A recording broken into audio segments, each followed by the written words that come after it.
Vamos a seguir meditando en el libro de Isaías. Si usted trajo su Biblia, pues ahí habla en el capítulo 11. Estamos meditando, estudiando acerca de los profetas. Seguimos aquí con el libro del profeta Isaías y nos quedamos en el capítulo 11. Empezamos ahí a medio esbozarlo, pero vamos a acabar de concluir lo que estábamos meditando acerca de Isaías capítulo 11. Ahí en sus Biblias está intitulado Reinado Justo del Mesías, y bueno, podríamos también llamarlo el reinado eterno del Mesías. Y este capítulo, recuerde que está enmarcado dentro de pues esas palabras proféticas que el Señor trajo en los tiempos de los reyes Usías, Acaz, Jotam y Ezequías. Y en particular, pues ahorita estamos aquí metidos con este capítulo, ¿verdad? Dice el versículo 1 del capítulo 11, saldrá una vara del tronco de Isaí y un vástago retoñará de sus raíces. Recuerda ahí, la vez pasada veíamos ahí en Mateo 2:23, si usted me acompaña.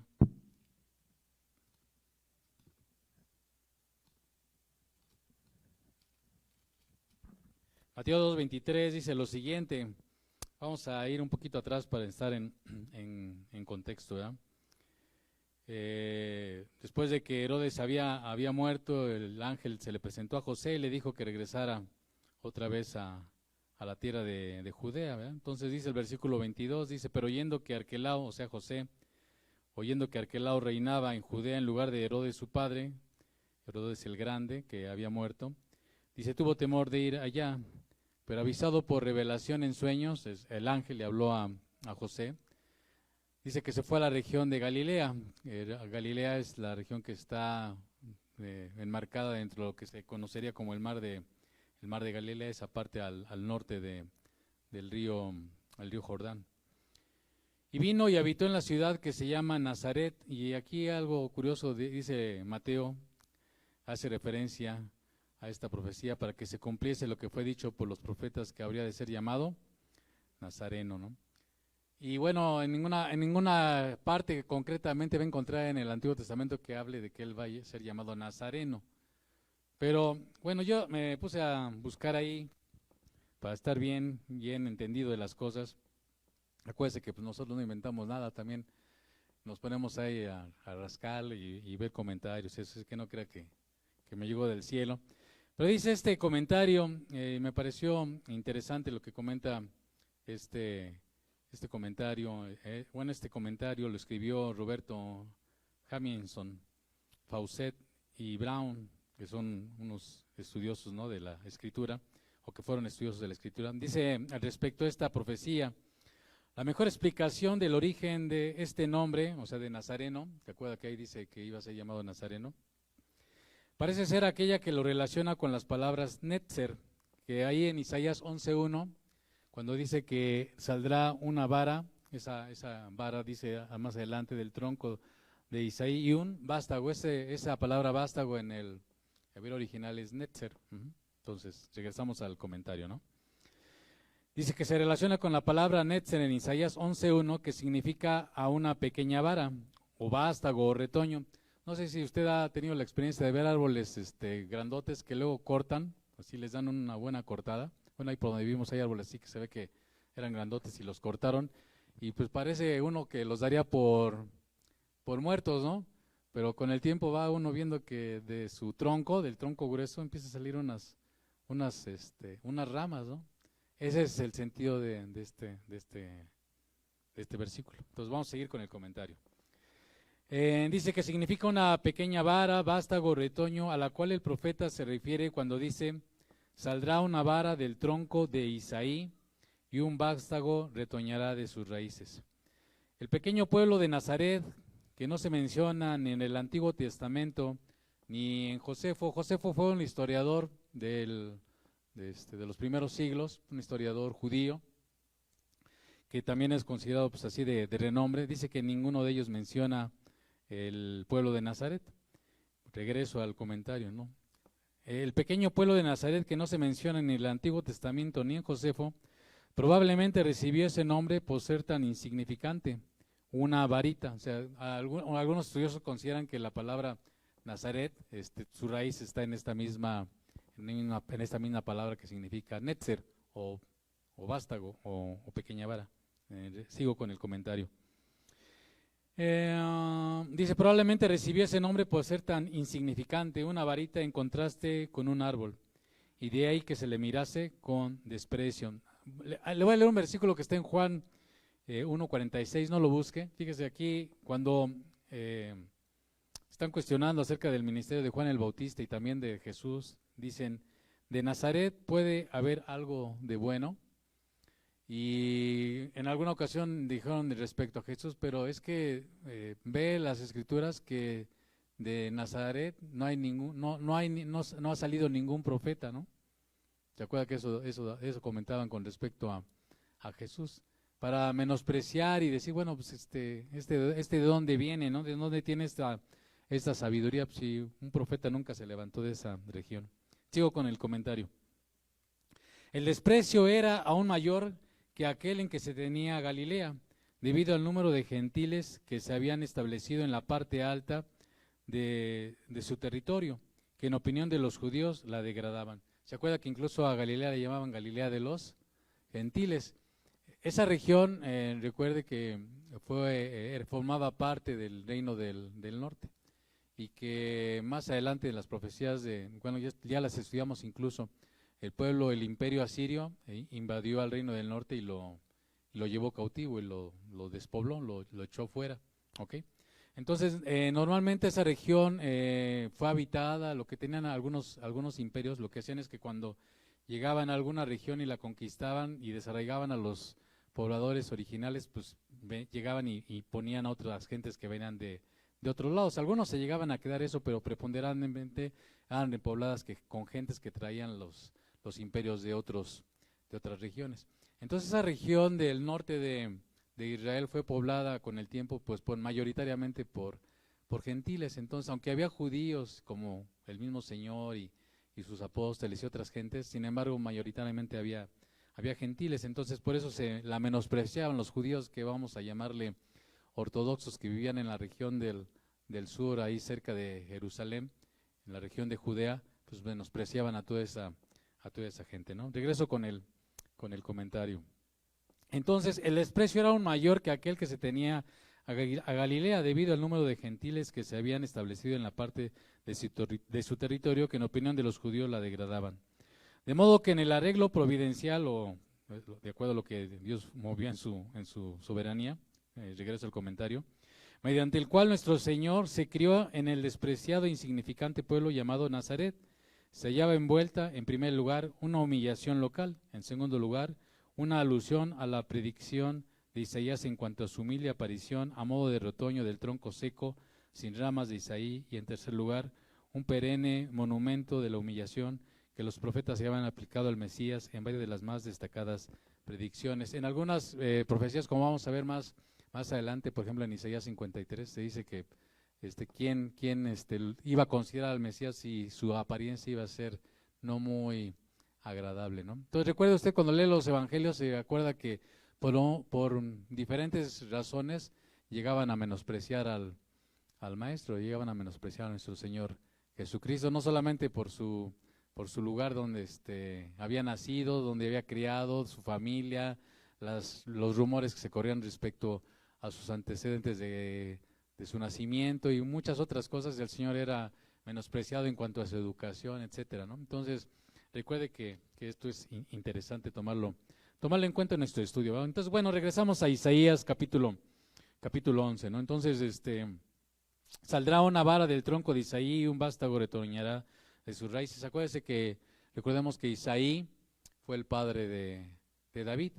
Entonces, aunque Dios le había dado la promesa a David en cuanto a que Dios iba a levantar a un rey que iba a gobernar sobre su pueblo para siempre, aquí está haciendo referencia a esa parte de menosprecio. Cuando el Señor vino a la tierra, pues ni siquiera tomaban en cuenta sus antecedentes genealógicos, ¿no? O sea, ni siquiera lo consideraban como parte podríamos, desde el punto de vista humano, de sus credenciales, ¿no?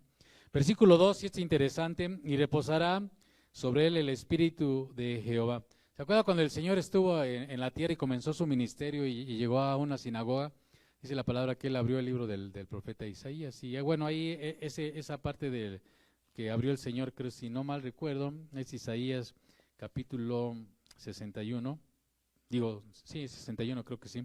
Vamos a verla, está en Lucas capítulo, ahorita le digo, capítulo 3, si no mal recuerdo. Capítulo 4. Versículo 16 dice, vino a Nazaret donde se había criado y en el día de reposo entró en la sinagoga conforme a su costumbre y se levantó a leer. Y se le dio el libro del profeta Isaías y habiendo abierto el libro, halló el lugar donde estaba escrito.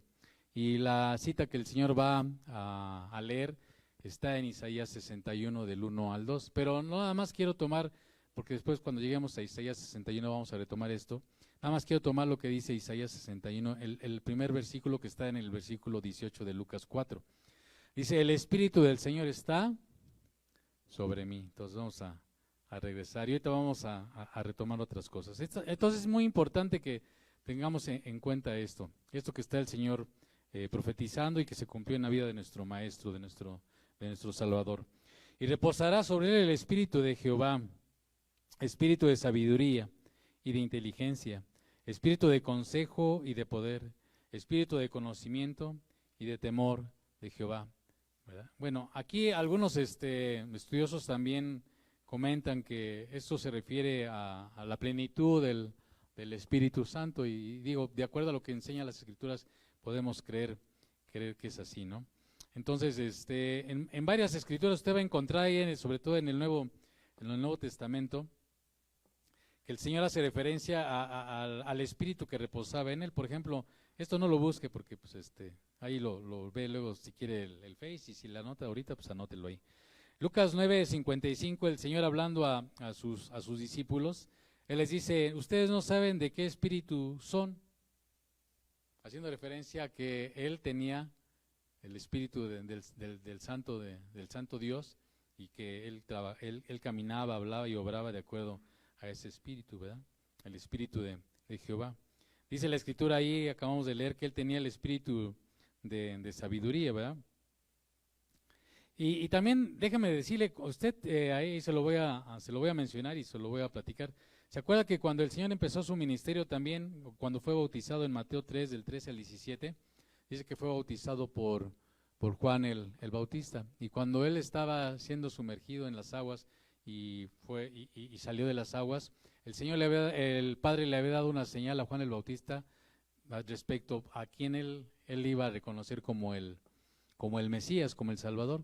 Y el Señor, el Padre le había dicho sobre quien vieras reposar el Espíritu Santo, ¿verdad? Y dice la Escritura ahí en Mateo 3, del 13 al 17, no lo vamos a leer porque si no, no se nos, no acabaríamos, nos vamos a quedar aquí hasta que el Señor venga.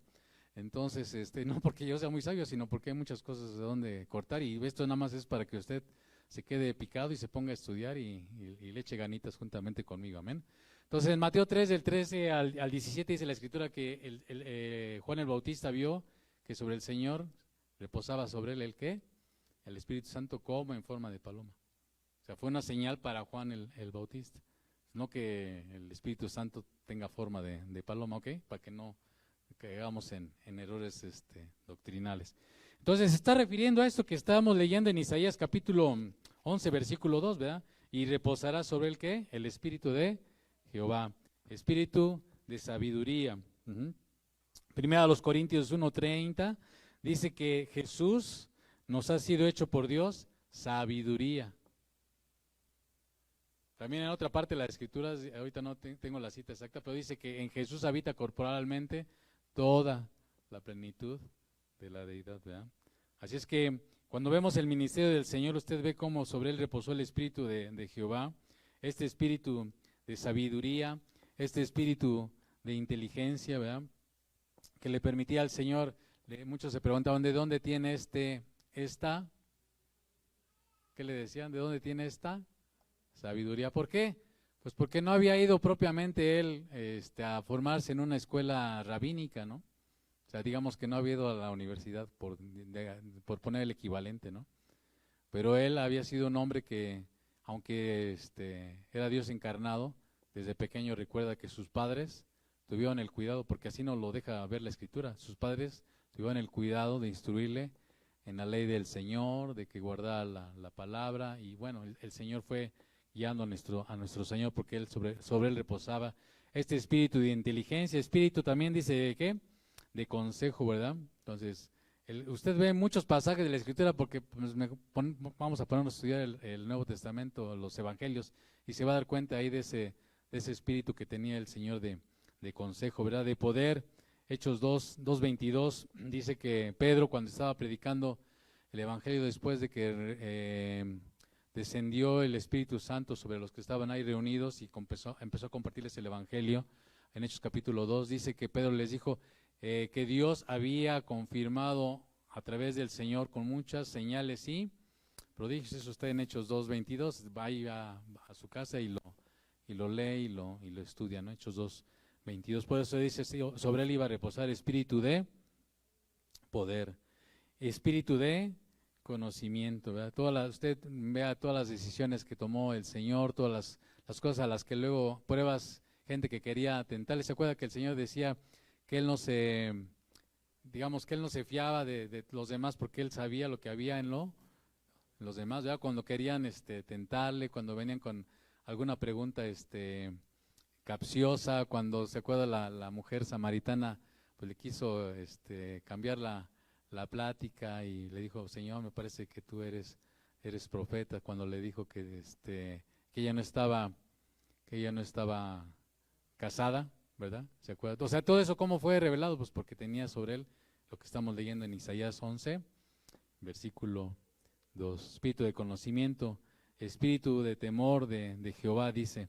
Entonces, el Señor se mantuvo siempre en un lugar de sumisión, de respeto. Se acuerda que en Juan muchas veces el Señor decía, pues yo no vengo a hacerlo, a hablar, pues, le estoy sintetizando, digo, pues por eso esto es para que usted se le eche ganitas y todos le echemos ganitas y nos pongamos a estudiar. En el Evangelio de Juan dice que muchas veces el Señor les decía, yo las palabras que hablo no son mis palabras, son las palabras que ¿quién? El Padre me envió. O sea, yo no hago mi voluntad, sino la voluntad del Padre que me envió. Y las obras que yo hago no son mis obras, son las obras que el Padre me mandó que hiciera. ¿Se da cuenta? Entonces, porque en él habitaba este espíritu de temor, este espíritu de ser alguien que se sometiera, aún como ya últimamente algunos hermanos en algunas predicaciones lo han retomado, ahora en medio del momento más crítico del ministerio del Señor, él dijo, no se haga mi voluntad, sino la tuya. O sea, él siempre, como dice Hebreos, estuvo sometido al Padre, ¿verdad? Porque sobre él estaba este espíritu de temor, de reverencia, de respeto, de honor, ¿verdad? Espíritu de Jehová, espíritu de sabiduría, de inteligencia, de poder, de conocimiento. Fíjense, vamos a ver Apocalipsis 1:4, y ahí sí vamos a ir a Apocalipsis 1:4.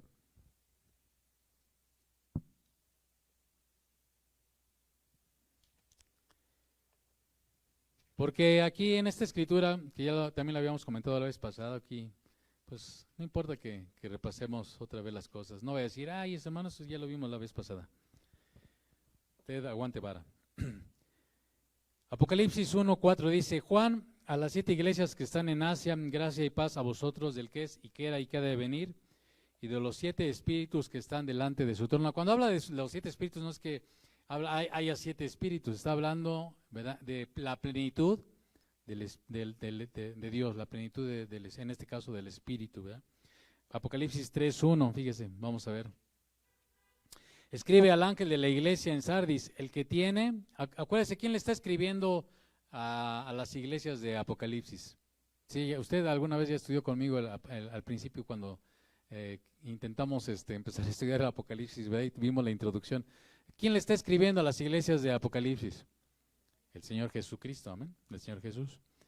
Y por eso dice, escribe al ángel de la iglesia en Sardis, el que tiene los 7 espíritus de Dios, ¿verdad? Porque en él habita corporalmente la plenitud de Dios.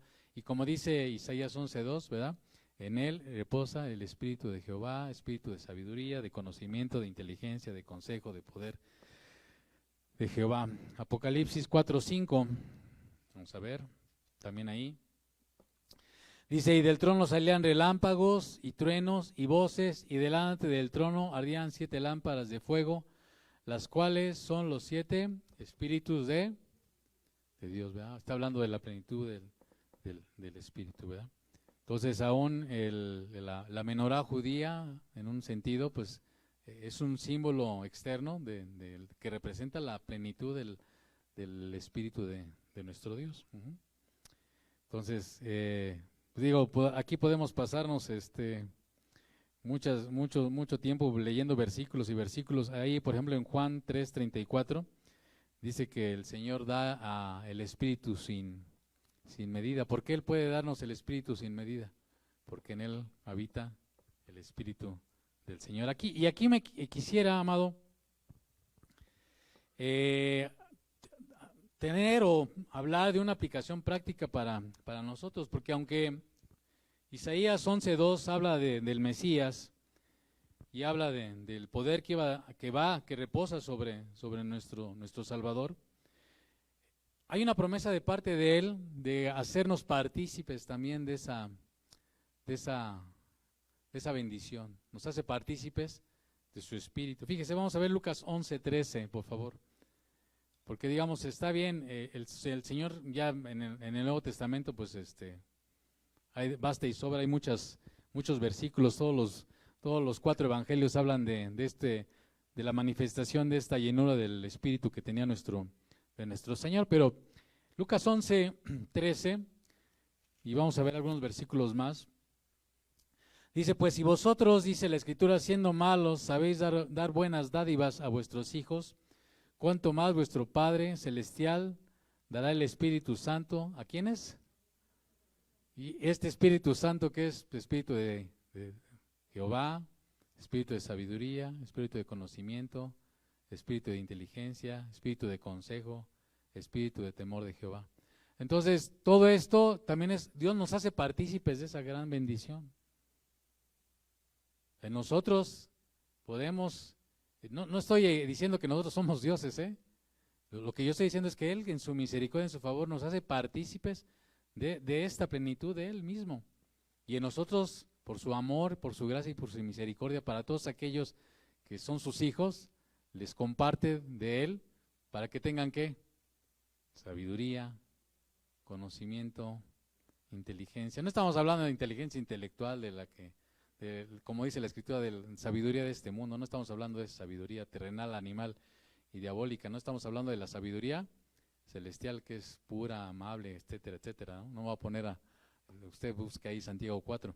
Entonces, pero Dios nos hace partícipes de ese espíritu en el que se va a manifestar como en inteligencia espiritual, en sabiduría, en conocimiento, en consejo, en temor. Amén. Entonces nosotros, si estuviéramos, por eso dice Santiago, si alguien está falto de sabiduría, pues pídale a Dios. ¿Por qué? Porque si usted ha nacido de nuevo, en usted, Dios lo puede capacitar para saber cómo hacer las cosas, cuándo hacer las cosas. Le va a dar guianza. Amén, amén. Ya no me acuerdo si fue el domingo o el miércoles, ya también a mí se me va las cabras al monte. Decía nuestro hermano Daniel, nos compartía que aún nosotros podemos tener sabiduría para que el Señor nos diga que aunque hagamos cosas buenas, el Señor quiere que hagamos su buena y perfecta y agradable voluntad. Y aunque hagamos algo bueno, por ejemplo, como Él nos compartía, porque nos lo dice así la Escritura, nos recordaba la predicación de Pablo, pues aún Él puede decirnos, ahora por aquí no, ahora por aquí sí, ahora sí, ahora no, ahora sí, ahora asado. ¿Sí me explico? Porque el Señor nos ha dado esa promesa para todos aquellos que somos sus hijos. Porque Él no le va a negar su Espíritu Santo a todos aquellos que acabamos de leer, se lo pidan. De hecho, el que ha nacido de nuevo, ya de entrada tiene una aprobada del Espíritu Santo, es sellado, es marcado por el Espíritu Santo. Pero Dios desea que nosotros cada día se manifieste esta plenitud del Espíritu Santo. Vamos a ver Hechos 1:8, que igual pues usted ya se lo sabe de memoria, yo también, pero vamos a leerlo. Hechos 1:8, ¿verdad? El Señor, antes de partir, les dijo, recibiréis, ¿qué? Poder cuando haya venido sobre vosotros el Espíritu Santo, y me seréis pues no solamente ser testigos, vamos a tener por el Espíritu Santo el poder para vivir una vida que agrada a Dios. Vamos a tener el poder del Espíritu Santo para vivir una vida que le honra, que le glorifica, que busca apartarse del pecado, que busca guardar sus mandamientos, ¿sí? ¿Es por quién? ¿De dónde viene esa dinamita que es la palabra original del poder de aquí Hechos 1:8? ¿De dónde viene ese dinamis? ¿De dónde viene esa energía que nos va a impulsar a lo santo, a lo justo, a lo bueno, a lo recto, a lo que es amable, a lo que es de buen nombre? ¿De dónde viene? Del Espíritu Santo, amén. Entonces nosotros necesitamos estar conscientes de eso, amado, y estar conectándonos, más que conectándonos, estar hablando con el Señor, decirle, Señor, cada día lléname de ti, lléname de tu espíritu, de ese espíritu de sabiduría, de inteligencia, de cómo me voy a conducir, cómo voy a actuar hoy. Señor, guíame, guárdame, que este espíritu en mí me lleve a tener este temor reverente de obediencia a ti, de someterte a ti, de tener cuidado de las cosas que hablo, de lo que digo, de lo que pienso, de lo que escucho. Sí me estoy explicando, no solamente es una cuestión de que yo me haga acá coco wash, más bien es de dependencia en oración al Espíritu Santo, amén. Y pues el Señor se va a negar a darnos eso. Acabamos de leer que no, ¿verdad? Efesios 5:18. Efesios 5:18, que también pues, lo conocemos, pero vamos a recordarlo. Dice, bueno, desde el 17 dice, por tanto no seáis insensatos, sino entendidos de cuál sea la voluntad del Señor. ¿Cuál es la voluntad del Señor? Versículo 18, no os embriaguéis con vino en el cual hay disolución, antes bien sed, ¿qué? Llenos del Espíritu Santo. Es algo que tenemos que nosotros estar buscando constantemente, continuamente, todos los días. Parte de nuestras oraciones deberían de ser que el Señor nos ayude a esta, Señor, que hoy la plenitud de tu Espíritu Santo esté manifestándose en mí, porque si has nacido de nuevo ya tienes al Espíritu Santo, pero que este Espíritu Santo, hoy, Señor, tu Espíritu Santo, manifiéstate en mí, guíame, lléname. ¿Sí me estoy explicando? Entonces, eso quisiera que también lo tomáramos como una aplicación. Vamos a regresar a Isaías 11. Entonces estamos ahí en el versículo, bueno, del 3 al 5. Esta escritura va a hablar del carácter del Mesías. Dice la escritura, y le haré entender diligente en el temor de Jehová. No juzgará según la vista de sus ojos. ¿Se acuerda de todo lo que acabamos de comentar de algunos pasajes del Nuevo Testamento? Él no juzgaba según la vista de sus ojos. ¿Se acuerda que más de una vez el Señor tuvo situaciones en las que le decían, pues si fuera en casa de Simón, el fariseo, Simón ahí comiendo con el Señor, dijo, si fuera profeta, sabría qué clase de mujer es la que le está tocando con sus cabellos y derramando perfume y llorando y secándoselas. Si fuera profeta sabría quién es, ¿verdad? Y que es pecadora, decía Simón, ¿verdad? Pero el Señor no juzgaba según la vista de sus ojos, y eso es una predicación que le estoy adelantando un tatito que se la voy a compartir después, pero cuando Simón invitó al Señor, no dijo, ay, Fuchi, eres fariseo religioso, guácala, ¿no? No dijo eso el Señor, porque el Señor no juzga según ¿qué? La vista de sus ojos, porque Él no hace acepción de personas, ni arguye por lo que oigan sus oídos. O sea, tú no tienes que decirle, Señor, mira cómo es mi esposo, mi esposa, mira cómo, porque Él lo sabe, ¿no? Pues, ¿qué le decimos? ¿Qué le contamos al Señor que Él no sepa, ¿verdad? Sino que juzgará con justicia a los pobres y arguirá con equidad por los mansos de la tierra, y herirá la tierra con la vara de su boca, y con el espíritu de sus labios matará al impío. Note cómo aquí hay cosas tremendas, ¿verdad? Y será la justicia cinto de sus lomos y la fidelidad de ceñidor de su cintura. Este es el carácter de nuestro Salvador, el carácter de nuestro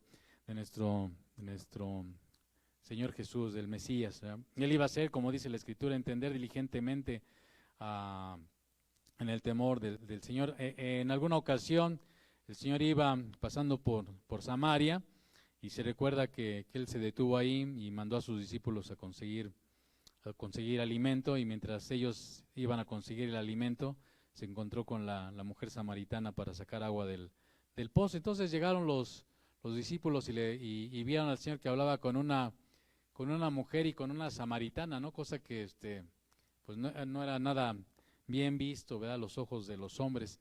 Y cuando le dijeron, el Señor les decía, yo ya comí.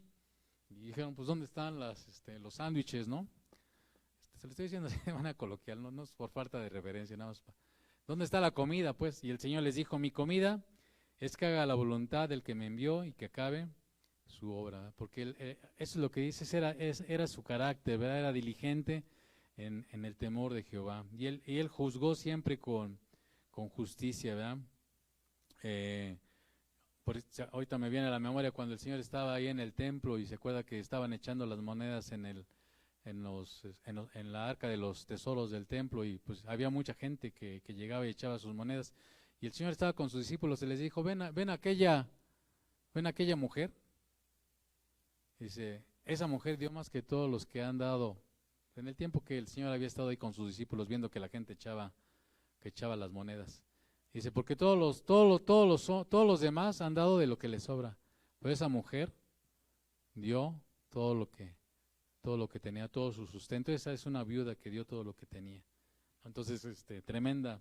El Señor siempre juzgaba con justicia, no se dejaba guiar por la apariencia de los hombres. ¿Se acuerda de Herodes cuando al Señor le estaban juzgando y fue presentado delante de Herodes? El Señor no porque fuera Herodes y fuera un magnate se dejó impresionar, ni estando delante de Pilatos, sino que aún delante de Pilatos, aunque tenía una investidura de gobierno, no le faltó al respeto nunca ni a Herodes ni al otro, pero el Señor no se dejó intimidar, ¿verdad?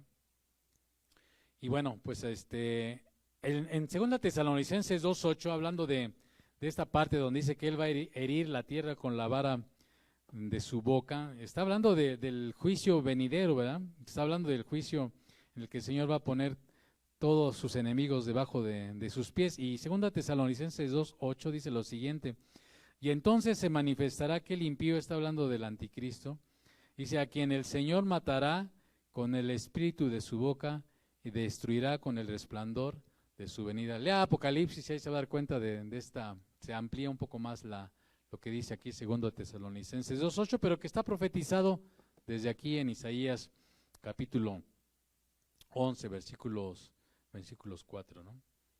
Y dice la palabra, acabamos de leer, que él iba a gobernar, o va a gobernar, y él gobierna aún sobre sus hijos en justicia y fidelidad. Todo lo que hace el Señor lo hace con justicia y fidelidad. Ahora, nosotros nos denominamos cristianos, y usted ya sabe de dónde viene el origen de esa palabra cristiano. La palabra cristiano fue un apodo que se le empezó a dar a los creyentes, a los primeros creyentes. Era un mote, un mote despectivo. Ahora ya pues cristiano se llama hasta a cualquier hijo de vecino se le llama cristiano, ¿no? Ya está más vilipendiado ese término que nada, ¿no? Ya está más manoseado y pervertido y tergiversado que nada. Pero en sus orígenes era un mote de burla para los creyentes de Jesús. Y era como decirle cristianito, ¿no? O sea, para que me entienda, eso significa cristianito. Pero era de manera peyorativa, de manera ofensiva. Entonces, ¿por qué? Porque se espera que todos aquellos que somos o que nos decimos creyentes del Mesías, creyentes del Señor Jesús, manifestemos ¿qué? El carácter del Mesías. ¿Se acuerdan que de Pedro decían, reconocían que habían estado con Jesús? ¿Por qué? Hablaban como Él. No solamente de que a lo mejor no estamos diciendo de que hablara como, por poner un equivalente, como chilango, como regio, ¿no? No está hablando de la tonadita, ¿no? Está hablando del espíritu, de las palabras que acompañaban sus dichos. ¿Sí me estoy explicando? Entonces reconocían que habían estado con Él. Entonces, ¿qué podemos aplicar esto para nuestras vidas? Pues Dios también quiere que nosotros entendamos diligentemente el temor del Señor, que nosotros no juzguemos según la vista de nuestros ojos, ¿sí? Que aprendamos a no juzgar según las apariencias no porque veamos a alguien como en términos humanos, como una piltrafa, como alguien que está físicamente de su exterior X de una manera que digas, ay, a lo mejor ni te dan ganas de acercarte, no por eso lo juzguemos, no sabemos qué hay, ¿no? Ni arguir por lo que oigan nuestros oídos. Ay, es que escuché que fulanito, pues sí, ya lo confirmaste, ya te enteraste, ya lo fuiste, estás seguro de lo que estás. O sea, no me vengas con chismes, ¿no? No me vengas a hablar de chismes, mejor háblame como dice por ahí, no me vengas a hablar de chismes, mejor háblame del Evangelio, ¿verdad? Entonces tenemos que nosotros también aprender a manifestar este carácter, porque también, por la gracia de Dios en nosotros, Él nos ha capacitado con su Espíritu Santo. Acuérdense, ok, de acuerdo, ¿verdad? Entonces dice, establecer juicio con equidad, ¿verdad? Y bueno, nosotros no vamos a hacer lo que va a hacer el Señor de traer este juicio de matar con el espíritu de su boca, pero estamos hablando en términos generales del carácter del Señor. Bueno, ahí Isaías 11 sigue hablando de cómo va a ser este reino futuro del Mesías. Vamos a ver, a seguir leyendo. Dice, morará el lobo con el cordero. Esto no se ha cumplido todavía, ¿eh? Se va a cumplir algún día. Entonces, esto nos está hablando del carácter de cómo va a ser el reino en adelante. Dice la Escritura, en Romanos 8, 19 al 22, se lo voy a leer. Dice la Escritura, porque el anhelo ardiente de la creación es el aguardar la manifestación de los hijos de Dios. De la creación también gime. La creación también se duele, no porque tenga alma. No vayamos a caer en herejías de tipo panteístas o tipo de adoración a la madre tierra. O sea, la tierra no es madre, ni es madre naturaleza. Es la creación, Dios la creó. Pero la creación, también en un sentido, pues está siendo afectada por el pecado de todos nosotros. ¿Cuántas especies animales no han desaparecido? Por causa de nuestro pecado, ¿verdad? Los mares se contaminan, la tierra se contamina. Por nuestro pecado, por nuestro egoísmo, por nuestra maldad, por nuestra soberbia. Y la tierra, dice, la creación fue sujetada a la vanidad, no por su propia voluntad, sino por causa del que la sujetó en esperanza. O sea, está hablando de Dios. Por tanto, también la creación misma será libertada de la esclavitud, de corrupción, a la libertad gloriosa de los hijos de Dios. Sabemos que toda la creación gime a una y aún está en dolores de parto hasta ahora. Cada día, todos los días están extinguiéndose X determinadas especies de nuestra tierra. Entonces, ¿por qué? Pues por nuestra maldad, por nosotros, los seres humanos. Y esta naturaleza está esperando también la transformación que va a venir cuando el Mesías, el Señor Jesús, venga a reinar en plenitud y los creyentes verán juntamente con Él en su gloria. Dice aquí entonces, morará el lobo con el cordero y el leopardo con el cabrito se acostará. Ahorita pues ni soñarlo, ¿verdad? No los ponga juntos porque no duran nada, ¿verdad? Pues y luego hasta ahí, hasta en su casa se andan peleando. Luego yo, ahí en mi pequeño jardincillo que tengo, luego nada más oye hasta los pájaros se andan ahí peleando. Anda uno ahí oyendo cómo los pájaros se están agarrando. Sí, de veras se agarran del chongo, ¿no? El becerro y el león y la bestia doméstica andarán juntos y un niño los pastoreará. Está hablando de cómo va a ser ya no va a haber más muerte, ni violencia, ¿verdad? Ni pelearse unos con los otros, ¿verdad? La vaca y la osa pasarán, sus crías se echarán juntas y el león como el buey comerá paja. ¿Esto puede ser posible? Pues sí, porque así era al principio. Así era al principio.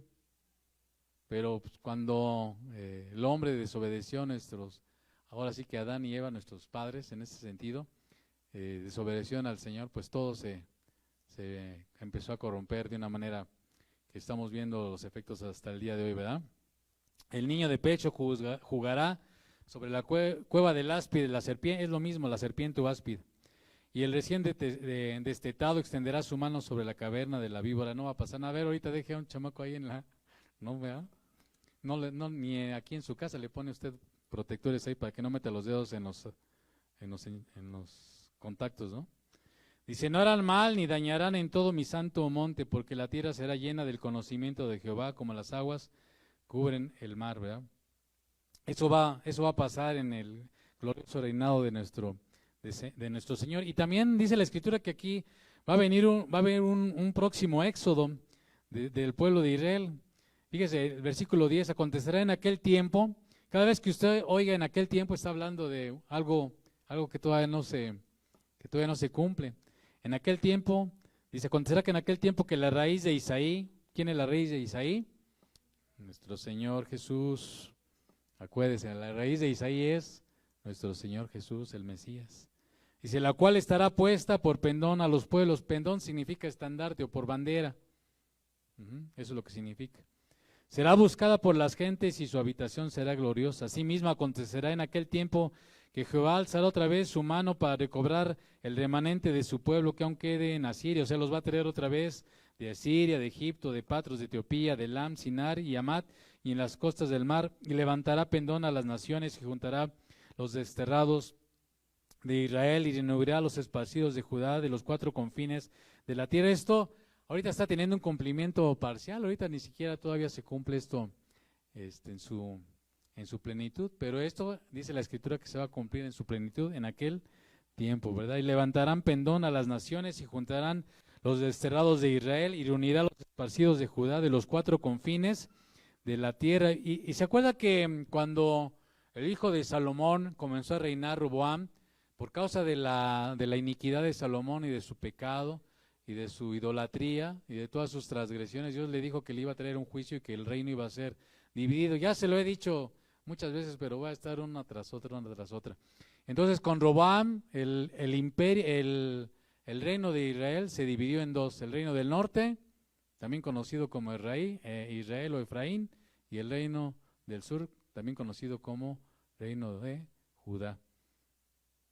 Y en el tiempo que estamos leyendo el libro del profeta Isaías, se acuerda que había incluso pleito entre los del reino del norte y los del reino del sur, de tal manera que peleaban unos contra otros. Pero dice la Escritura que eso se va a acabar, versículo 13, y se disipará la envidia de Efraín. Cuando habla aquí de Efraín, está hablando del reino del norte. ¿Y por qué es de Efraín? Porque el rey que Dios levantó, cuando se dividió el reino con Roboam, el hombre que Dios levantó era Jeroboam, y este Jeroboam era de la tribu de Efraín. Entonces, por eso le estoy explicando esto, para que cuando usted lea la Escritura, la lea y hay una razón de por qué a veces se le llama el reino del norte, el reino de Israel o Efraín. Para efectos de lo que estamos viendo, de acuerdo a las Escrituras, es lo mismo, ¿no? Por eso dice, y se disipará la envidia de Efraín, y los enemigos de Judá serán destruidos. Efraín no tendrá envidia de Judá, o sea, se van a reconciliar, ni Judá afligirá a Efraín, o sea, ya no van a estar peleados, ¿verdad?, entre ellos, sino que volarán sobre los hombros de los filisteos al occidente, saquearán también a los de Oriente, Edom y Moab, les servirán, a los hijos de Amón los obedecerán. O sea, los enemigos de Israel, del pueblo de Israel, van a ser sometidos. Y secará Jehová la lengua del mar de Egipto, y levantará su mano con el poder de su espíritu sobre el río, y lo herirá en sus 7 brazos, y hará que pasen por él con sandalias. Y habrá camino para el remanente de su pueblo, el que quedó de Asiria, de la manera que lo hubo para Israel el día que subió de la tierra de Egipto. Por eso estamos hablando de aquí de que este es otro éxodo. Si se acuerda, este versículo 16 está haciendo referencia al éxodo de cuando el pueblo de Israel salió de Egipto para ir a la tierra prometida. Acuérdense que Hebreos dice que si Dios ya les hubiera dado la tierra prometida física que vemos ahí en Josué, hubiera sido esa tierra, pues no hablaría de otra tierra prometida, pero hay todavía una promesa que te tiene que cumplir todavía en plenitud. Nosotros entramos por el favor de Dios y por su misericordia en un tipo de reposo cuando venimos a sus pies, porque nosotros hallamos un reposo en Dios. Cuando venimos a los pies de Jesús, cuando nosotros somos perdonados de nuestras iniquidades, de nuestros pecados, dice la Escritura que nosotros, ¿qué experimentamos? Paz, ya no está la ira sobre nosotros, se derrama su amor, nos comparte de su espíritu. Podemos empezar a disfrutar de los bienes venideros. Por eso dice Pablo, echa mano de la vida eterna ahí, ahorita. Pero esto todavía es es imperfecto. Usted y yo todavía estamos luchando contra el pecado, ¿no? Estamos con el poder del Espíritu Santo esforzándonos en su gracia para ir a más y para seguir de la mano del Señor, pero pues va a haber un día en el que ya tengamos que abandonar, como dice Pedro, este peregrinaje y entonces estemos en su presencia, pero todavía falta todavía una plenitud de algo más que el Señor tiene preparados para todos aquellos que le aman, porque el Señor va a hacer, como dice la Escritura, cielos nuevos, tierra nueva, y vamos a ver el cumplimiento de lo que está en Apocalipsis capítulo 21. ¿Sí me explico? Entonces, todas estas cosas que estamos estudiando de Isaías, ahorita ya aquí le vamos a parar, están hablando de esas cosas que el Señor ha prometido, algunas han cumplido, pero otras están por cumplirse, así es que hay que estar así bien atentos. Como dice el Señor, pues no vaya a ser que igual nos vaya a pasar que a los judíos, cuando Él vino por primera vez, dice que no estuvieron apercibidos, ¿verdad?, de su primera venida, y pues no, lo menospreciaron y lo rechazaron. Ahora a nosotros nos resta como creyentes permanecer en Él y no estar distraídos ni despistados para que el día de su venida nos tome por sorpresa, porque los hijos de Dios no van a ser tomados por sorpresa, para que aquel día, como dice Tesalonicenses, no nos tome, 1 Tesalonicenses, no nos tome como su venida como un ladrón en la noche, ¿ok? Porque nosotros no andamos, como dice la Escritura, en tinieblas, nosotros andamos como de día, amén, porque somos hijos de Dios, somos hijos de luz. Si alguien alguien todavía pues anda en tinieblas, pues ahora sí que hoy es el tiempo aceptable del Señor para que la luz del Evangelio, la luz del Señor Jesús resplandezca sobre él.